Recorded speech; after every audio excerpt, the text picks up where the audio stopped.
Macca's Guides. Hey everyone, Macca here playing Dragon's Dogma 2, and in this video I'm going to show you how to get a very rare and missable achievement slash trophy called Gigantus. I hardly knew ya, and it's for a vague description of defeating the Gigantus in a short span of time. I'll show you two kind of similar but very different strategies in order to do this quite easily, and you can decide which one is better for you. First things first, you're going to need to know when the opportunity for this happens in the game, maybe some mild spoiler alerts, but you will complete a quest called A New God's Way, where you deliver dragon crystals to a person in the Forbidden Magic Research Lab. They give you a God's Bane, which opens a door, and this also starts a mission called the Guardian Gigantus. At this point, it might be worth going to an inn to make a save. Now, although this is theoretically possible with any vocation, both of the strategies I'm going to recommend rely on the Archer vocation. I would highly recommend switching to that. Once you do equip the Archer vocation, you are going to want to equip a bow. I decided to go with the Medusa Bow that she drops when defeating her, but you can really go with anything.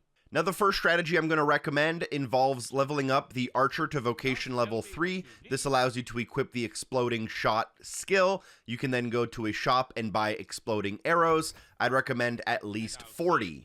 The other strategy, although technically much easier, does involve spending a really rare resource, and this strategy is for buying an Unmaking arrow, which you can get in the Bay Wayside Shrine for 8 worm crystals. Worm crystals are earned by defeating dragons, and you may or may not have 8 depending on how many of them you've slayed thus far. You may also have an Unmaking arrow if you're partway through the Sphinx Riddles, but I would recommend saving that one for the Sphinx herself. At this point, you're just about ready to start this mission, and you commence the mission by using the God's Bane at the Spell Seal door to open it up, which triggers a cutscene.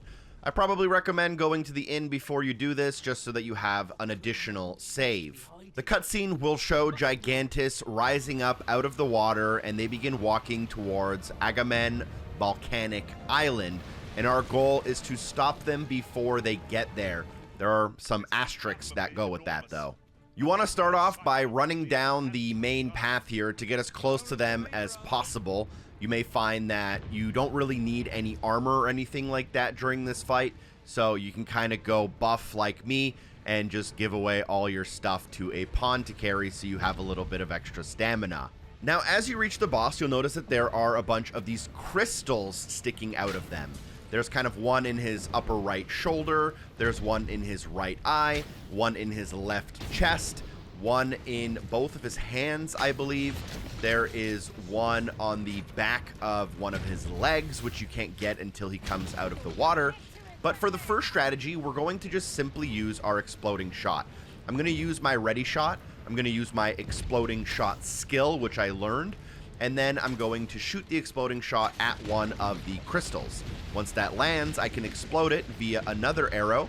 And given enough damage, being a high enough level, and a good enough bow, you can pretty much destroy these crystals in only like one exploding shot. And eventually, you'll just kind of keep following them down the line, using these exploding shots to get rid of these crystals all over their body. That is our overall goal. And I know you're trying to do this quickly because that's what the achievement or trophy asks for, but we have plenty of time and a save just in case we don't do it right. Now, you won't be able to get all the crystals until they come out of the water, as there is one on their foot, one kind of in their back, can be pretty hard to hit. So you're going to have to follow them kind of down the path towards where they're walking, and this will also allow you to get multiple different angles from different sides of them. If you are playing a non-archer vocation, you would be using these cliffs to jump onto the Gigantus, crawl on their body towards the crystals in order to destroy them, but that is pretty tough, requires a lot of stamina, and there's a pretty good time crunch on that. Now, eventually you will destroy all of the crystals on their body, but the boss fight doesn't end just yet. They actually have to reach a certain point of their pre-programmed path, and if they reach that point of the path without any crystals, you will get the achievement or trophy. So don't worry if you can't find any crystals on their body and you don't know why the boss battle isn't ending. You just have to keep waiting, and as long as they don't have those crystals, they'll reach a pre-programmed path, they will sit down and they won't have a sword in their hand either, which signifies that you're going to win basically. And once that happens, the achievement or trophy should unlock. And they will always come to rest kind of in this exact position between these two cliffs. Now, option 2, which I wouldn't recommend because it's an unnecessary waste of a very valuable resource, is to go up to the boss, equip the Unmaking arrow, shoot it anywhere in the body, and at this point you will see that it destroys all of the crystals on its body, even the ones you can't see underwater. It'll also make them drop their weapon, which means that they won't have to destroy the bridge right in front of you, which might make running down the path a little bit easier for you.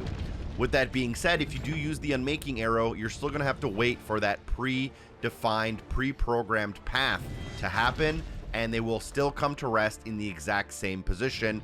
This is going to take around 3 to 5 minutes. Thanks for watching. Drop a like if you think I deserve it. Share the video with a friend. Special thanks to everyone on Patreon for supporting the show, and hopefully I see you soon. Peace.